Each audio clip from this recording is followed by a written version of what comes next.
Hello, मैं महेश जांगीर एक बार फिर से आपका स्वागत करता हूं प्रैक्टिस एंड रिवीजन क्लासेज में।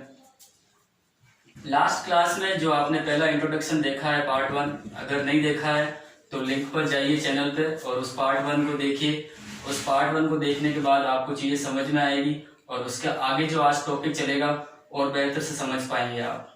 ठीक है, तो जो लास्ट क्लास थी, जो इंट्रोडक्शन का पहला पार्ट था चैप्टर 1 का, हम नंबर सिस्टम पढ़ रहे थे। रेशनल नंबर के बारे में हमने डिस्कस किया था, उसकी डेफिनेशन पढ़ी थी और डेफिनेशन को मैंने अच्छी तरीके से समझाया था कि वो डेफिनेशन क्या कहना चाह रही है। आज हम रेशनल नंबर को और आगे बढ़ाएंगे। इस रेशनल नंबर के आगे और पार्ट्स हैं, उसके बारे में डिस्कस करेंगे। ठीक है, तो रेशनल नंबर यानी कि परिमेय संख्या है। थोड़ा बहुत मैं वापस बता देता हूं कि मैंने कल क्या डिस्कस किया था। हमने ये डिस्कस किया था रेशनल नंबर वो नंबर्स हैं जो P/Q की फॉर्म में लिखे जाते हैं। कौन सी फॉर्म में लिखे जाते हैं? P/Q की फॉर्म में लिखे जाते हैं। और साथ ही कंडीशन ये दी गई थी, प्रोवाइड करी थी डेफिनेशन ने, कि Q जो है 0 के इक्वल नहीं होना चाहिए, यानी कि जो डिनोमिनेटर है वो Q जो है वो 0 के इक्वल नहीं होना चाहिए, भिन्न 0 के इक्वल नहीं होना चाहिए। और ये क्यों नहीं होना चाहिए वो सब मैं पहले समझा चुका हूं। ठीक है, आज हम इसका आगे पार्ट समझने की कोशिश करेंगे। तो रेशनल नंबर जो है यानी कि परिमेय संख्याएं जो है उनको दो पार्ट में डिवाइड किया है। और ये दो पार्ट में डिवाइड करना कि इसको क्या बोलते हैं वो मैं समझा चुका हूं, उसको सिस्टम बोला जाता है। ठीक है, रेशनल नंबर को मेनली दो पार्ट में डिवाइड किया गया है। पहला जो है उसको बोला जाता है फ्रैक्शंस। जो पहला है उसको बोला जाता है फ्रैक्शंस यानी कि भिन्न संख्याएं, हिंदी में बोला जाता है भिन्न संख्याएं। और जो हमारे पास दूसरा पार्ट है वो दूसरा पार्ट है हमारे पास इंटीजर्स। जो हमारे पास दूसरा पार्ट है वो है हमारे पास इंटीजर्स, यानी कि हिंदी में बोला जाता है इनको पूर्णांक। क्या बोला जाता है? पूर्णांक। ठीक है, यहां तक पता चला होगा। दो पार्ट में डिवाइड किया है, फ्रैक्शंस और इंटीजर्स। अब हम थोड़ा डिस्कस करते हैं फ्रैक्शंस के बारे में। फ्रैक्शन हिंदी में भिन्न संख्या है। अब ये भिन्न संख्या क्या, इसको भी फर्दर दो पार्ट में डिवाइड है। ये भी जो है आगे दो पार्ट में डिवाइड है। जो पहला पार्ट है हमारे पास, पहला है प्रॉपर फ्रैक्शन। पहला जो है वो है हमारे पास प्रॉपर फ्रैक्शन और जो सेकंड पार्ट है वो है इम्प्रॉपर फ्रैक्शन।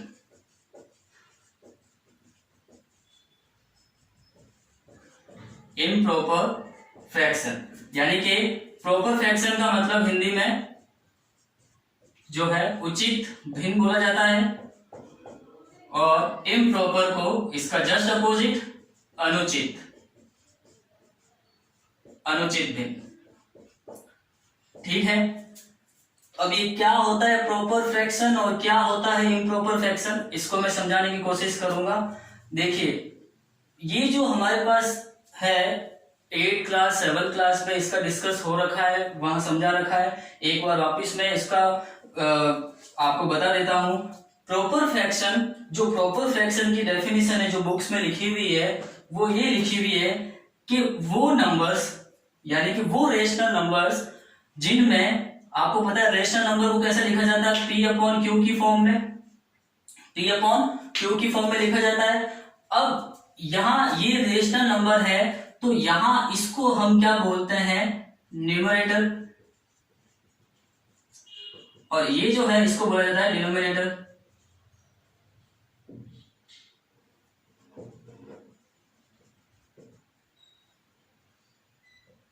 अच्छा, तो ये उचित भिन्न यानी कि प्रॉपर फ्रैक्शन क्या है? वो रेशनल नंबर जिनमें जिसका जो न्यूमरेटर है वो डिनोमिनेटर से क्या हो? छोटा हो। यानी कि ये जो ऊपर आपके पास न्यूमरेटर है, जैसे एग्जांपल देखें हम, मैंने लिखा 1/2।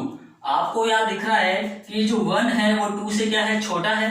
1 इज लेस देन 2। तो इस टाइप की जो फ्रैक्शन होगी, इस टाइप की जो रेशनल नंबर, इसको क्या बोला जाता है? प्रॉपर फ्रैक्शन बोला जाता है। उसी टाइप से और एग्जांपल से 3/4। आप कुछ भी एग्जांपल्स ले सकते हैं जिसमें क्या रखना है हमको, जो न्यूमरेटर है वो डिनोमिनेटर से क्या होना चाहिए, छोटा होना चाहिए। तो इस टाइप की जो ये फ्रैक्शंस हैं उनको हम क्या बोलते हैं, प्रॉपर फ्रैक्शन बोला जाता है। ठीक है, इसमें क्या बोला जाए, डेफिनेशन क्या बोली गई है इसकी, numerator is less than denominator. Numerator is less than denominator, यानी कि जो अपने पास अंश है वो हर से क्या होना चाहिए, छोटा होना चाहिए। अंश जो है वो क्या है, छोटा है। ये लेस देन का सिंबल है। अंश क्या होता है, छोटा होता है किससे, हर से। तो उस टाइप की जो फ्रैक्शन होती है उसको बोला जाता है प्रॉपर फ्रैक्शन। ठीक है, ये बात आपको समझ में आई होगी। अब जो इम्प्रॉपर फ्रैक्शन है ये इसका जस्ट अपोजिट है। इसमें यहाँ जब प्रॉपर हमने देखा तो उसमें न्यूमरेटर क्या था, बड़ा था, छोटा था डिनोमिनेटर से। तो यहाँ इम्प्रॉपर फ्रैक्शन में इसका जस्ट अपोजिट, यानी कि यहाँ जो न्यूमरेटर है वो बड़ा होगा किससे, डिनोमिनेटर से। ठीक है, यानी कि जो अंश है वो बड़ा होगा किससे, हर से। एग्जाम्पल्स देख लेते हैं हम। एग्जाम्पल्स हमारे पास बहुत सारे बन सकते हैं, जैसे मैंने लिखा 3/2। ठीक है, फिर मैंने लिखा 7/5। बहुत सारे एग्जाम्पल्स बन सकते हैं। बस ध्यान ये रखना है कि जो इम्प्रॉपर फ्रैक्शन वो फ्रैक्शन बोली जाएगी जिसमें न्यूमरेटर जो होगा डिनोमिनेटर से क्या होगा, बड़ा होगा। ठीक है, और प्रॉपर फ्रैक्शन में क्या है, न्यूमरेटर जो है वो डिनोमिनेटर से क्या होगा, छोटा होगा। यहां तक आपको फ्रैक्शंस के बारे में समझ में आया होगा, उम्मीद करता हूं। अब जो हमारा आगे दूसरा पार्ट है रेशनल नंबर्स का, वो है इंटीजर्स यानी कि पूर्णांक। अब पूर्णांक को भी आगे फर्दर वैसे मेनली 2 टाइप में आगे डिवाइड किया गया है, लेकिन और अगर डीप देखते हम तो मैं उसको अच्छे से समझाने की कोशिश करूंगा। इंटीजर्स जो है हमारे पास, इस इंटीजर को 3 पार्ट में अपन डिवाइड करके चलेंगे। 3 पार्ट में डिवाइड कर चलेंगे। इंटीजर्स 3 पार्ट में डिवाइडेड है। जो फर्स्ट है वो है नेगेटिव इंटीजर्स। मैं यहां शॉर्ट फॉर्म लिख रहा हूं INT, यानी कि ऋणात्मक पूर्णांक। ऋणात्मक पूर्णांक। और जो दूसरे को देखने से पहले मैं तीसरा बता देता हूं। पहला ये नेगेटिव इंटीजर, तो थर्ड वाला हम देख लेते हैं पॉजिटिव इंटीजर। पॉजिटिव इंटीजर यानी कि धनात्मक पूर्णांक। धनात्मक पूर्णांक। अब ये जो तीसरा है, यानी कहने का मतलब जो दूसरा है और हम जो लिख रहे हैं तीसरा, वो है जीरो इंटीजर। वो क्या है, जीरो इंटीजर यानी कि शून्य पूर्णांक। क्या बोला जाता है इसको हिंदी में, शून्य पूर्णांक। अब मैं इन तीनों को एग्जाम्पल के साथ बताने की कोशिश करता हूं।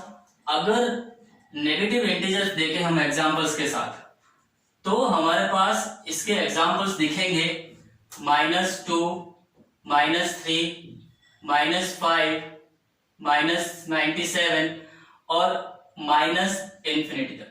यानी कि जो भी नंबर्स नेगेटिव में है, जो भी नंबर्स किस में है, नेगेटिव में है, वो उनको क्या, नेगेटिव इंटीजर बोला जाता है।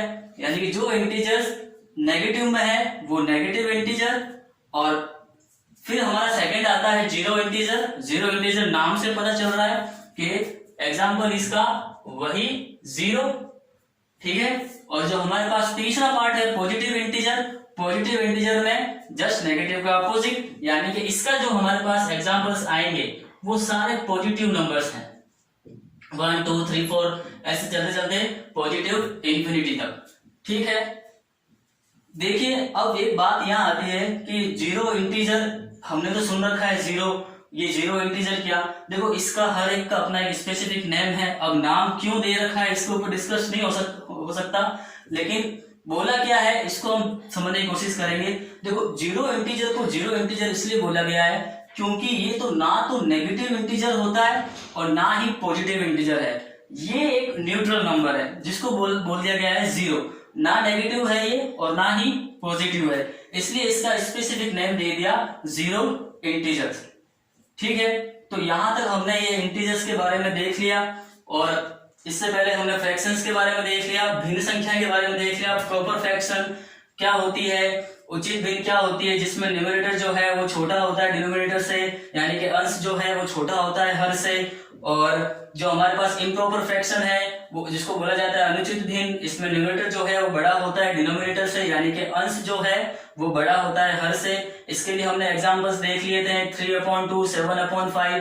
ठीक है, उसके बाद में हमने अभी देखा इंटीजर्स यानी कि पूर्णांक के बारे में। इसमें नेगेटिव इंटीजर थे, सारी जो नेगेटिव वाली वैल्यूज हैं। फिर हमने देखा पॉजिटिव इंटीजर यानी कि जो सारी पॉजिटिव वाली वैल्यूज है जिसको धनात्मक पूर्णांक बोला जाता है। और फिर हमने देखा जीरो इंटीजर यानी कि शून्य पूर्णांक बोला है, और इसको जीरो इंटीजर क्यों बोला गया है ये भी मैंने बता दिया है। ये ना तो ये नेगेटिव होता है ना ही ये पॉजिटिव होता है। तो ये था रेशनल नंबर के पार्ट्स जो है हमारे पास फ्रैक्शंस और इंटीजर्स। ओके बच्चों, तो ये अपन ने अभी वो चीज देख ली थी, इसको मैंने वापस लिख दिया है सही ढंग से ताकि आपको वापस इंटीजर्स के बारे में पूरा ध्यान से पता चल सके। तो मैंने ये बताया था नेगेटिव इंटीजर, जीरो इंटीजर और पॉजिटिव इंटीजर, ये तीन हमने विद एग्जांपल के साथ हमने डिस्कस कर लिया था। अब जो आगे है, आगे दो नंबर्स जो है हमारे पास इस टाइप के हैं जो कि इंटीजर्स के अंडर हो रहा है, यानी कि अगर मैं देखूं, अगर मैं इन पॉजिटिव इंटीजर्स की बात करूं, ठीक है, तो इन पॉजिटिव इंटीजर्स को भी एक नाम है, बोला जाता है नेचुरल नंबर्स। क्या बोला जाता है इनको? Natural numbers. ठीक है, पॉजिटिव इंटीजर्स को नेचुरल नंबर्स भी बोला जाता है। ठीक है, नेचुरल नंबर्स के साथ साथ इनको काउंटिंग नंबर भी बोला जाता है, इनको काउंटिंग नंबर्स भी बोला जाता है। अब देखो नाम है, तो अब नाम क्यों है ये पता नहीं सकते हम, लेकिन पॉजिटिव इंटीजर्स को नेचुरल नंबर्स भी बोलते हैं और काउंटिंग नंबर्स भी बोलते हैं। अब ये नेचुरल नंबर्स है क्या? देखो नाम से पता चल रहा है नेचुरल, यानी कि नेचर में जो जो चीजें हमारे पास है, जैसा कि मेरे पास ये एक मार्कर है, ठीक है, मेरे पास क्या है, ये एक मार्कर है, तो मैंने क्या बोला, एक मार्कर है। अगर मैं इसकी ये जो कैप है, अगर ये मैंने कैप हटा दी तो क्या ये हाफ मार्कर हो गया क्या? इसको रहेगा तो ये एक मार्कर ही ना। अगर मैंने एक कैप हटा दी इसका मतलब ये थोड़ी कि ये हाफ मार्कर हो गया, रहेगा तो एक ही। उसी टाइप से अगर एक मार्कर अगर वो लेता हूं तो ये अब कितने मार्कर हो गए मेरे पास? दो मार्कर हो गए, यानी कि 2 मार्कर्स हो गए। तो हम जितना भी नेचर में आसपास की चीजों को देखकर, जैसे ये व्हाइट बोर्ड है तो ये एक व्हाइट बोर्ड है, अब ऐसा तो इसको अगर मैं आधा इसको कट कर दूं तो ये थोड़ी बोल सकते हैं कि इसको ये हाफ व्हाइट बोर्ड हो गया। ठीक है, तो नेचर में जो भी हमको चीजें दिखती है आसपास की, और उन आसपास की चीजों को देखकर वो कितनी काउंट है, कितना हम उसको काउंट कर सकते हैं। जैसे हमारे अगर हम देखें नेचर में, तो मान लो कोई एक पहाड़ी है, ठीक है, अब वो पहाड़ी तो क्या हम उसको ऐसा कह सकते हैं कि ये 1.5 पहाड़ी है या 1.5 पहाड़ी है, ठीक है, रहेगी तो वो एक पहाड़ी ना। तो नेचुरल नंबर्स वो है जिसको हम आसपास के नेचर में देखकर चीजों को काउंट कर सकें, बता सकें, तो उनको नेचुरल नंबर्स बोला जाता है। और इनको काउंटिंग नंबर बोला जाता है, नाम से पता चला, जिनको हम काउंट कर सकते हैं। अच्छा, तो ये अब काउंटिंग नंबर्स और नेचुरल नंबर्स एग्जाम्पल वही है। मैंने कहां से शुरुआत करी? एक मार्कर है। क्या बोला मैंने? एक मार्कर है। मैंने ये थोड़ी बोला कि अगर मैंने ऐसा नहीं बोल सकता हूँ कि 0 मार्कर है या हाफ मार्कर है ये एक मार्कर। अच्छा, तो इसकी शुरुआत कहां से होगी? नंबर्स की 1 से शुरू होगा। ठीक है, 1 2 3 4 ऐसे चलते चलते इन्फिनिटी नंबर्स तक ये चलता जाएगा। यानी कि 1 2 3 4 एक मार्कर है, 2 मार्कर है, 3 मार्कर है, उसी टाइप से। ठीक है, अब ये जो जीरो इंटीजर है, जीरो इंटीजर यानी कि 0, ठीक है। अब हमने देखा कि हमारे पास जो नेचर में हमें जो चीज दिखती है, यानी कि जितने नंबर्स हमें दिख रहे हैं, हम शुरू करते हैं, हमारी काउंटिंग कहाँ से शुरू होती है? 1 से शुरू होती है। फिर 1 के बाद 2, 3, 4, 5, 6, 7, 8, 9। लेकिन यहाँ अगर हम देखें तो इन पॉजिटिव इंटीजर्स में कहीं भी जीरो का जिक्र नहीं है। 1, 2, 3, 4 ऐसे चलते इसका यहाँ पे जो था, यहाँ पे मैंने 10, ये यहाँ पे 10 नहीं आएगा, अभी तक 10 नहीं आएगा। जब हमारे नेचर में जो चीजें थी 1, 2, 3, 4, 5, 6, जो 10 की जो चीज हुई है, उस 10 का क्या था? हमारे पास पहले सिर्फ यही नंबर्स पता थे हमें, 1 से लेके 9 तक, 1 से लेकर 9 तक की हमें चीज पता थी, नंबर्स पता थे। फिर क्या हुआ? 0 आया, और आपको तो पता ही है, बहुत अच्छी मूवी बन रखी है जीरो के ऊपर। आर्यभट्ट, जिन्होंने जीरो को इन्वेंट किया था, आविष्कार किया था जीरो का, उन्होंने जीरो को आविष्कार किया, इजाद किया, और उन्होंने क्या किया कि 1, 2, 3, 4, 5, 6, 7, 8, 9, अब उन्होंने क्या किया, 9 के बाद हम 1 के साथ जो है अब ये लगा दें अगर 0, तो ये अब क्या बन गया? 1 बन गया अब 10। लेकिन अगर इस 0 को मैं 1 के आगे लगा देता हूं तो मेरा 1 जो है वो 1 ही रहेगा, चेंज नहीं होगा। लेकिन जैसे ये 1 के पीछे अगर 0 आ जाए तो उस नंबर का जो वैल्यू है वो चेंज हो जाएगी। अब क्या हुआ? अब देखो, अब 1, 2, 3, 4, 5, 6, 7, 8, 9, अब आगे हमारे पास कौन सा नंबर आया? अब 10 आया। 10 के बाद फिर उन्होंने, मतलब हमारा जो ये पूरा नंबर चल रहा है 1, 2, 3, 4, 5, 6, 7, 8, 9, इस 1 से लेके 9 तक ही नंबर्स का यूज किया गया आगे। अब देखिए 10 के बाद क्या आ जाएगा? 11, यानी कि इसी नंबर का यूज किया हुआ है। 11 के बाद क्या आ जाएगा? 12। इसी टाइप से अब हमारे पास ये नंबर क्या हो गए? पूरे हो गए। अब हमारे पास ये नंबर क्या हो गए? पूरे। यानी कि अब positive integer, natural numbers, counting numbers के साथ अगर मैं अब जीरो इंटीजर भी क्या कर दूं? ऐड कर दूं। अब मैं जीरो इंटीजर भी क्या कर दूं? साथ में इसमें ऐड कर दूं, तो अब हमारे पास ये दोनों जो नंबर्स हैं, ये हमें मिलकर क्या बनते हैं? होल नंबर्स बनते हैं। ये अब मिलकर क्या बन गए? Whole numbers. क्या बन गए? होल नंबर्स, यानी कि पूर्ण संख्याएं। अब संख्याएं क्या हो गई है? पूर्ण हो गई है। ठीक है, पहले 1 से लेके 9 तक ही था, उस टाइम नंबर्स पूरे नहीं थे। लेकिन 9 के बाद जब आर्यभट्ट ने जीरो का इन्वेंट किया तो उन्होंने 1 के आगे जीरो लगाकर इस 1 की चीज को अब उन्होंने 10 बना दिया। अब ये नंबर्स क्या हो गए? पूरे हो गए। तो इसीलिए इनका जो नेम है नंबर्स का, होल नंबर्स दे दिया गया। यानी कि अब संख्याएं क्या हो गई है? पूर्ण हो चुकी है। तो जीरो इंटीजर और पॉजिटिव इंटीजर ये दोनों मिलके क्या बनाएंगे? एक होल नंबर्स बनाएंगे, यानी कि पूर्ण संख्याएं बनाएंगे। और जितने भी सारे जो पॉजिटिव इंटीजर्स हैं वो उनको नेचुरल नंबर्स भी बोल सकते हैं हम, और उनको काउंटिंग नंबर्स भी बोल सकते हैं। और रही बात लास्ट नेगेटिव इंटीजर्स की, तो नेगेटिव इंटीजर्स मैंने बताया था -1, फिर -2, ऐसे चलते चलते कहां तक? -इंफिनिटी तक। ठीक है, तो उम्मीद करता हूं कि आपको ये जो इंटीजर्स है, इंटीजर्स के आगे ये मैंने जो बताए हैं नेचुरल नंबर्स, होल नंबर्स, ये चीजें आपको बेहतर समझ में आई होंगी। और उम्मीद करता हूं कि जो पिछले वाला जो हमने वीडियो अपलोड किया था और ये वाला जो वीडियो है, इन दोनों को आप अच्छी तरह समझ पाए हो। आगे का, आज का जो है वो फिलहाल इतना ही रखते हैं हम। आगे का जो होगा वो नेक्स्ट वीडियो में आपको और बताएंगे। ठीक है, धन्यवाद। हमारे चैनल को सब्सक्राइब कीजिए, लाइक करते रहिए। अगर ये वीडियो पसंद आया है और तो शेयर कीजिए। धन्यवाद।